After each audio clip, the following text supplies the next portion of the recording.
ആടുജീവിതത്തിന് ശേഷം ബ്ലസ്സി സംവിധാനം ചെയ്യുന്ന ചിത്രത്തിൽ മോഹൻലാൽ നായകനാകുമെന്ന റിപ്പോർട്ട്. 2011 റിലീസ് ചെയ്ത പ്രണയമാണ് ബ്ലസ്സിയും മോഹൻലാലും ഒന്നിച്ച അവസാന ചിത്രം. 13 വർഷങ്ങൾക്ക് ശേഷം ഇരുവരും ഒന്നിക്കുമ്പോൾ ആരാധകർ വലിയ പ്രതീക്ഷയിലാണ്. ശങ്കർ രാമകൃഷ്ണന്റേതായിരിക്കും തിരക്കഥയെന്നാണ് റിപ്പോർട്ട്.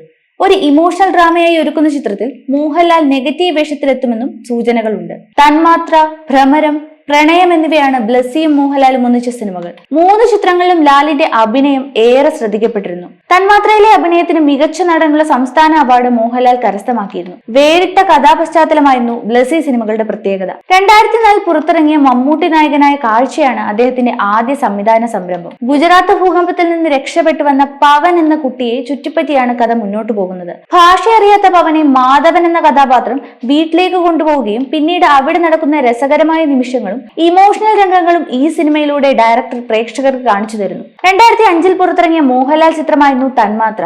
അൾഷിമേഴ്സ് ബാധിച്ച ഒരു വ്യക്തിയുടെ ജീവിതത്തിൽ ഉണ്ടാകുന്ന കാര്യങ്ങളാണ് കഥയുടെ ഇതിവൃത്തം. മോഹൻലാൽ എന്ന നടന്റെ കരിയറിലെ തന്നെ വൺ ഓഫ് ദ ബെസ്റ്റ് കഥാപാത്രമായിരുന്നു തന്മാത്രയിലെ Rameshan Nair. Best film, best actor, best director ഉൾപ്പെടെ 5 കേരള സ്റ്റേറ്റ് ഫിലിം അവാർഡും സിനിമയ്ക്ക് ലഭിച്ചിരുന്നു. മമ്മൂട്ടി ലീഡ് റോളിലെത്തിയ പളുങ്ക എന്ന ചിത്രവും വൻ ജനപ്രീതി നേടിയിരുന്നു. നടിയായ നസ്രിയയുടെ ആദ്യ ചിത്രവും പളുങ്കായിരുന്നു. ഒരു കുടുംബ പശ്ചാത്തലവും പിന്നീട് ആ കുടുംബത്തിൽ നടന്ന സംഭവമാണ് ഇതിലൂടെ പറയുന്നത്. പിന്നീട് ഭ്രമരം, പ്രണയം തുടങ്ങിയ സിനിമകളിലൂടെ മോഹൻലാലിന്റെ വേറിട്ട അഭിനയ മുഹൂർത്തങ്ങളും പ്രേക്ഷകർക്ക് കാണാൻ സാധിച്ചു. പൃഥ്വിരാജ് നായകനായി എത്തിയ ആടുജീവിതമായിരുന്നു അദ്ദേഹത്തിന്റെ ഡയറക്ഷനിൽ പുറത്തിറങ്ങിയ അവസാന ചിത്രം. ബെന്യാമിന്റെ ആടുജീവിതം എന്ന നോവലിനെ ആസ്പദമാക്കി പുറത്തിറക്കിയ സിനിമ തിയേറ്ററുകളിൽ മികച്ച പ്രതികരണങ്ങൾ നേടി വിജയിച്ചിരുന്നു. കഥയിലെ കേന്ദ്ര കഥാപാത്രമായ നജീബായി പൃഥ്വിരാജും സൈനുമായി അമല പോളും ഹക്കീമായി KR ഗോകുലും തകർത്തഭിനയിച്ചു എന്ന് വേണം പറയാൻ. നിരവധി വർഷത്തെ കഠിന പ്രയത്നത്തിലൂടെയാണ് അദ്ദേഹം ഇത്തരം ഒരു സിനിമ എടുത്തത്. സിനിമയുടെ ഓരോ അപ്ഡേറ്റുകൾ വരുമ്പോഴും പ്രേക്ഷകർ വൻ പ്രതീക്ഷയിലായിരുന്നു. സിനിമ ഇറങ്ങിയപ്പോൾ പ്രേക്ഷക പ്രതീക്ഷ തെറ്റിയില്ല എന്ന് വേണം പറയാൻ.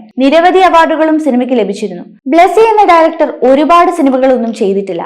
എന്നാൽ ചെയ്ത എല്ലാ സിനിമകളും മികച്ച അഭിപ്രായങ്ങൾ നേടുകയും അതുപോലെ തന്നെ നിരവധി പുരസ്കാരങ്ങൾ വാങ്ങിയ ചിത്രങ്ങളുമാണ്. അദ്ദേഹത്തിന്റെ ഡയറക്ഷനിൽ എന്തോ ഒരു മാജിക് ഉണ്ടെന്നാണ് പല പ്രേക്ഷകരുടെയും അഭിപ്രായം.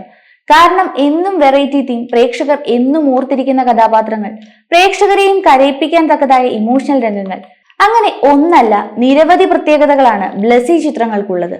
ബ്ലസ്സിയുടെ കൂടെ മോഹൻലാലും എത്തുമ്പോൾ തന്മാത്ര, പ്രണയം, ഭ്രമരം ഒക്കെ പോലെ ഏറ്റവും മികച്ച ഒരു ഐറ്റം തന്നെ പ്രതീക്ഷിക്കാം. കൂടുതൽ വാർത്തകൾക്കായി B4 Blaze ഫോളോ ചെയ്യൂ, സബ്സ്ക്രൈബ് ചെയ്യൂ.